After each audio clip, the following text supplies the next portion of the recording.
Hello, friend. Thanks for pressing play on this episode of the Brassy Broadcast. I am back in the studio with friend of the show, Amy Woodall, and we are now into episode 4 of our series on enlightenment in the modern world. And in this episode, Amy and I are talking about shutting down stress. Yes. How do we do that, Amy? Enlighten me. Yeah. What kind of things stress you out, by the way, Jen? Deadlines, gigs or presentations. Still sometimes like that whole performance, that stresses me. That gets in my head a lot. Those are probably my biggest. The big ones? Yeah. Well, and then occasionally, Jerry, which friends, if you've missed us talking about Jerry, go back and check out the previous episodes in this series. But that voice in my head that's like, you don't belong here. You're not good enough. So that's kind of its own little stressor. Yeah. I'm going to get found out that I'm not really a grown up. Oh, no. I think all of us internally are just like, wait, how am I adulting? Like, how is this? When did that happen? I don't know. I'm not really sure I know what I'm doing. We all have that in there. And for all of us, our stresses are a little bit different, and the things that sort of trigger stress within us can be a little bit different. Maybe it's like rushing to the airport and the idea, and you can't sleep the night before, and, it just deadlines or traffic or like the things that just kind of get us barking at the people around us. Oh. For each of us, we have our own telltale signs of when we're really under stress. So I do a lot of DISC training. I'm not going to talk DISC on this episode whatsoever, but for each DISC style, behavioral style, stressors show up in different ways, and you can tell that you're stressed in various ways. So anybody who's familiar with DISC, go back and read your stressors. That's going to be sort of enlightening within itself. But some things to consider when it comes to stress is that it actually makes us kind of stupid. It does. I feel stupid. Yeah. And I'm stealing some of this stuff with love from Emily Fletcher, who is the founder of Ziva, which is one of the techniques that I've learned in my meditation sort of path. There are several great teachers out there that I've been studying and practicing from, and Emily will say that stress makes you stupid and sick, and it's true. And so if we look at that, if we're really under stress, what ends up happening is that we are less focused. If you've ever, I've done this embarrassingly enough. Have you ever been on your phone looking for your phone? Have you ever been on the phone saying, I cannot find my phone anywhere? Am I the only one? Okay, I'm sure you're not. Everyone's laughing at me right now. Have you ever walked around with your sunglasses on your head and could not find your sunglasses? Yes, or my readers now. Yes, or we go to the wrong place for a meeting because we thought it was somewhere else, and just those are signs that we're under stress, and it makes us stupid. It makes us do stupid things because our brain is working at a different pace than our body. And so we've got to get those things aligned, and making us sick, when we're under stress, things start to happen. And actually, I was at a friend's house this morning trying to comfort her because she's under such extreme stress that now she's sick. She can't even go to work today because her body's really starting to shut down. And that happens for us. I mean, there's things that come out in the body, and we just can feel exhausted, or our immune system starts to be run down. And so the mindfulness and this whole meditation thing, I will tell you, if nothing else, the fact that doing it consistently helps decrease stress is probably the number one benefit that a lot of people see, is just they feel a little more content, just a little more at ease. Not that they're like euphoric, man, and like super, everything's fine. But they just have a different idea of, how they react in stressful situations. Their behavior is a little bit different when stressful situations arise. I'm a cranky troll. At least you know that. I've been told that I'm a cranky troll, and I'm so much better when I start my morning with meditation and just a little gratitude. Sets the tone. Yeah. Gratitude, we'll tackle that in one of the episodes to go, but just those little things can they're a big differentiator in how our day ends up going. But the stress piece of it is if we're not, managing our day's going to manage us. And from the beginning of your day, from the moment your feet hit the floor, or, even an hour into your day, if you just take time to sit down, be quiet, be intentional, you are going to move through your day a bit more methodically rather than chasing your tail and sort of being like, oh my God, I got to be here. I've got to be there. I was out of town last week training a client in Green Bay, and I ended up traveling with some of the folks that were in the training. We caught the shuttle back to the airport together. And one of the ladies was just sort of like, oh, but do you think it's going to give us enough time? And what happens? And, she was feeling very anxious, which I get that. I've totally have been there. And I just said, there'll be another flight. If it ends up being that we miss it, there will be another flight. It might not be ideal, but we'll get home eventually. So it's going to be okay. And I think that's just the stress response now. From meditating for so long. I don't have all of the stress built up, because that's the other thing with this whole stress piece of it. If we're not doing things to help relieve it, which meditation's one, exercise is another great one that folks will focus on to just sort of relieve the stress. Or some of the audience might be like, I just drink my stress away, which is a good temporary number, but guess what? The next day it's still there. Yeah. But just the reaction to it of stress and meditating, and I do work out consistently to help sort of alleviate that, is that it's not building on top of one another. And that's what makes it more extreme, right? Is that when stress is just building, and eventually there's going to be this major blow up moment where people just lose their crap and, freak out. And it's because our body needs to release it. Yes. Our body needs to let go of all of the things that we've built up. So it's common. All of us have stress in different ways. Truly. And just sometimes I feel like because we serve in so many different roles, whether it's family related or business related, and I feel like there's some conflict there at times, and we just feel like, at least I feel like, I get pulled in 100 different directions, and that stresses me out. Yeah. And you know what? Something else in the modern world, right? Because we're talking about enlightenment in the modern world. Life is a little bit different than it was 100 years ago. Life is different than it was 20 years ago. Let's be honest. Is that we have in our face everybody else's best version of their life. Oh, right. And so within that comes this judgment and additional stress onto ourselves to perform at a different level than we are, or to sort of show up in a way that's different. I am not the Pinterest mom.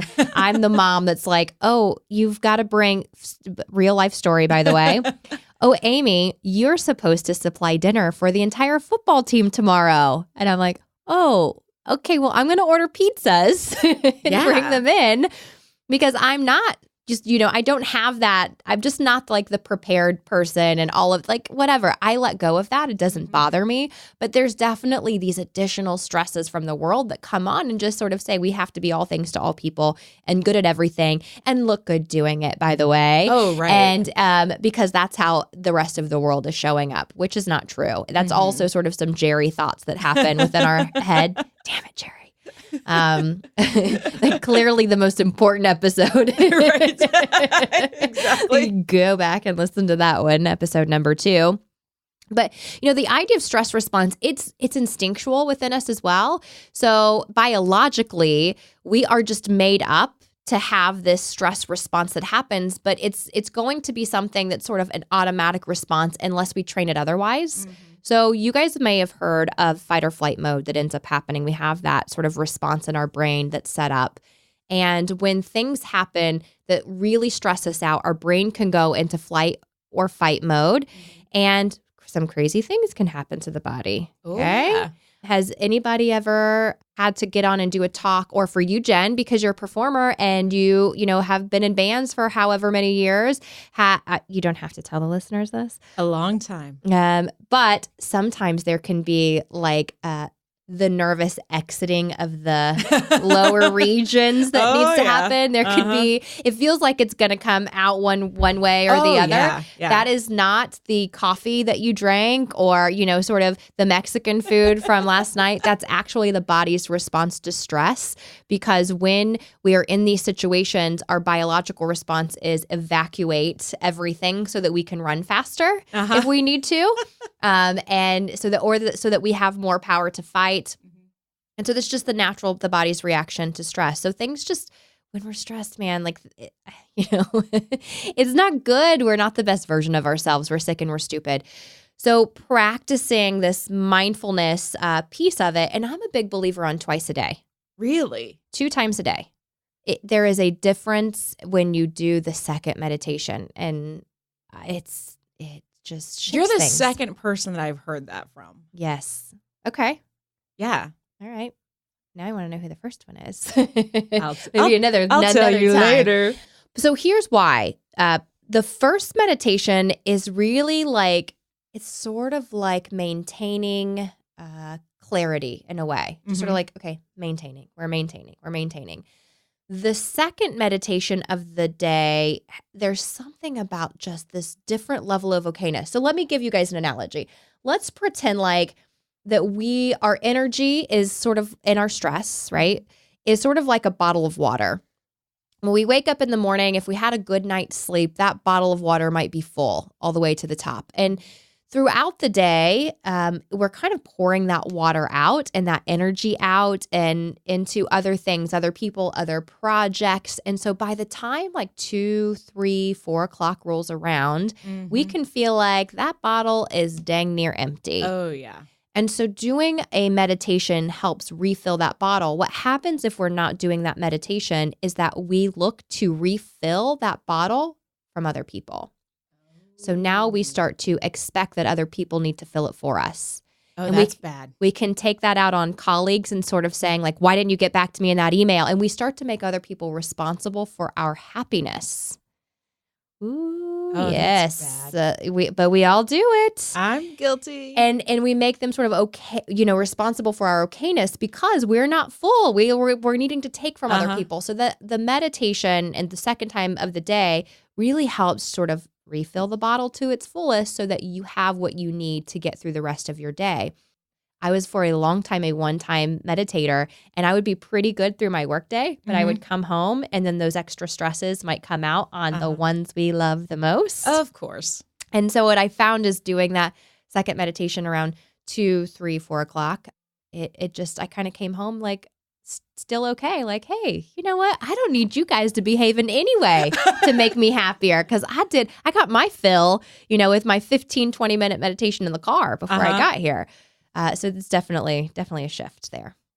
Is there a particular technique that you can recommend then for helping us shut down our stress? I really like the breath of fire technique. And some of the listeners might be familiar if they've gone to yoga classes. Sometimes yoga classes will do something that's similar to this. It can be called different names, but breath of fire is one that I most commonly have heard it called. And this is where you could do it with your eyes open. So for anybody who wants to follow along, I'm going to put Jen through this. If only we had a video camera in here at the same time, right? I'm going to put Jen through this technique. If you want to practice this later, feel free to press pause and then come back and visit it. If you are driving, you can do this while you're driving with your eyes open, but I would recommend do it when you're stopped. We just don't need any additional distractions in the vehicle. No additional stress. No additional stress. So breath of fire is focusing on controlling the breath, where the other meditations that we have talked about in our previous episodes are not necessarily having control specifically over how you're breathing. Breath of fire is. And the purpose of this one is how do we just sort of use the breath to move the stress and sort of move the energy through the body. If you do this meditation and you spontaneously break into tears, I don't want to scare anybody, but I want you to know that it's completely normal because it's just your body's way of relieving stress. You mentioned that you had an experience, but is it through yoga? What was it? What was your experience? Yeah, I've been at yoga before, and I think whether it was the breathing or just whatever position I was in at that point, it stirred up all the feels and they all just came gushing out. And it's kind of freaky. Once you're done, you're like, wow, I feel cleansed in a way. Like I kind of feel like you're like, wow, I do. Like, why is this happening? Yes, and not everybody has that reaction too. So it's not something that everybody's just going to spontaneously burst into tears. But I do want the listeners to know, if for some reason that is your reaction, it's totally normal. It's just the body getting rid of stress. Really, the crying is your body's way of getting rid of pent up stress as well. It can be very therapeutic. Okay, so for this one in particular, it's not necessarily important with how you are sitting. Now, you'll find some people who are meditation teachers who might get caught up on the idea that you've got to, sit with your legs in a certain position. But as long as you are sitting upright with your back supported and your head free, because if we're laying down, we have a tendency to fall asleep. But sitting there with your back supported, your head free, this is going to work just fine. Do whatever you want with your hands. We don't necessarily get caught up in needing to do any of the mudras or any of that stuff that comes along with it. So breath of fire is breathing only through your nose. And what you're going to do is take a deep breath in and then use your stomach to push out and do a harsh breath out. So I'll let you guys hear what that sounds like. Okay. Now, keep a Kleenex handy. What we're going to do is I'm going to walk Jen through this. I'm actually going to join her to do this as well. And we're just going to use our stomach almost like a billow in a way, like we're sort of pushing the breath in and out, sharp through the nose, in and out. Okay? Ready? Together, let's go ahead and do a deep breath in and then push it out. Okay, now repeat that. In and out. In, out. In, out. Make it faster.